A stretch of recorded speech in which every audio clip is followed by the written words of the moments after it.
Vicky, mi hermana dice que cultivas seres humanos en el laboratorio. ¿Seres humanos? No. Soy ingeniera de tejidos y en nuestro laboratorio fabricamos órganos artificiales. ¿Qué clase de órganos? A ver, ¿tú sabes cuál es el órgano más grande del cuerpo? ¿El intestino? No, la piel.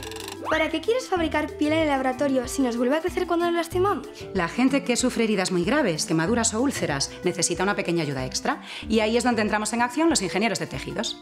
Para fabricar piel artificial, los expertos en química e ingeniería de materiales diseñan y construyen soportes que sean capaces de mantener su estructura.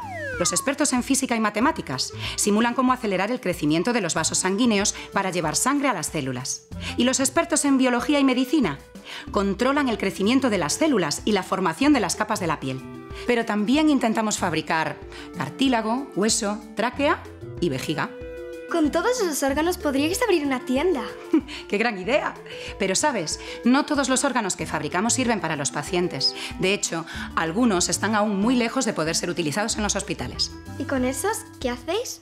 Los utilizamos como modelos experimentales para que nos ayuden a contestar preguntas y entender cómo funcionan en determinadas condiciones. Por ejemplo, usamos un modelo de piel artificial para saber si algunos compuestos químicos, como los que se utilizan en las barras de labios, son tóxicos.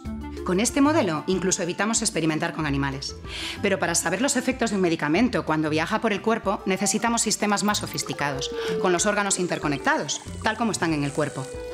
Ver cómo se absorbe en el intestino, se metaboliza en el hígado y si es tóxico, para el cerebro, el corazón o los pulmones.